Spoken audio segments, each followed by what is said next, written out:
কোন গুনাহে আল্লাহ বান্দার দিক থেকে মুখ ফিরিয়ে নেন? এই বিষয়ে প্রসিদ্ধ একটা হাদিস আছে। নবী সাল্লাল্লাহু আলাইহি ওয়াসাল্লাম বলেছেন, তিন ব্যক্তি এমন আছেন যাদের সাথে কিয়ামতের দিন আল্লাহ কথা বলবেন না, তাদেরকে আল্লাহ তাআলা পবিত্র করবেন না। এই মানুষগুলো যাদের থেকে আল্লাহ তাআলা মুখ ফিরিয়ে নেবেন, তাদের সাথে আল্লাহ কথা বলবেন না, তাদেরকে আল্লাহ পবিত্র করবেন না।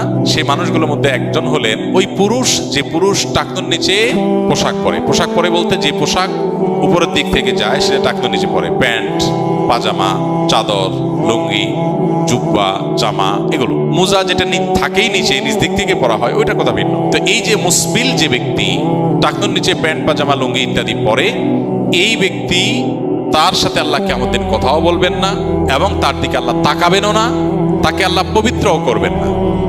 এই তিনটা ভয়াবহতা এই ব্যক্তির জন্য আছে, যে ব্যক্তি টাকনুর নিচে প্যান্ট, পাজামা, লুঙ্গি পরে। আমাদের দেশে অনেকে আছেন মসজিদে নামাজ পড়তে আসলে তখন প্যান্ট ভাঁজ করে। অনেক মসজিদে মুয়াজ্জিনরা মাইকে বলেনও যে টাকনুর নিচে যাদের প্যান্ট আছে প্যান্টগুলো উঠায় নেন। 2 নম্বর হলেন ওই ব্যক্তি, যে ব্যক্তি কাউকে দান করে খোঁটা দেয়, অথবা যাকে দান করেছেন তাকে নানার কথা দিয়ে কষ্ট দেয়। দান করেছেন, আল্লাহর কাছে আশা করবেন এর বিনিময়।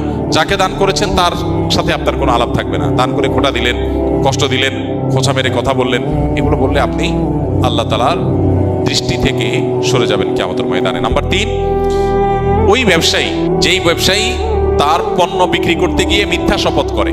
এখন তো ঘরে ঘরে ভাই আল্লাহর কিরা, এটা কিনা পড়ছে এত, ভাই কিনতেও পারে না এত টাকা দিয়া, এটা মিথ্যা কথা। তো এই ব্যবসায়ী যে তার পণ্য বিক্রি করার প্রয়োজনে মিথ্যা শপথ করে ক্রেতাদের সাথে, কাস্টমারের সাথে, তার দিকে আল্লাহ তাকাবেন না, তাকে পবিত্র করবেন না এবং কিয়ামতের দিন আল্লাহ রাব্বুল আলামিন তার সাথে কথাও বলবেন না। আল্লাহ আমাদেরকে এই সমস্ত বদগুণ, খারাপ গুণ থেকে, চরিত্র থেকে হেফাজত থাকার তৌফিক দান করুন।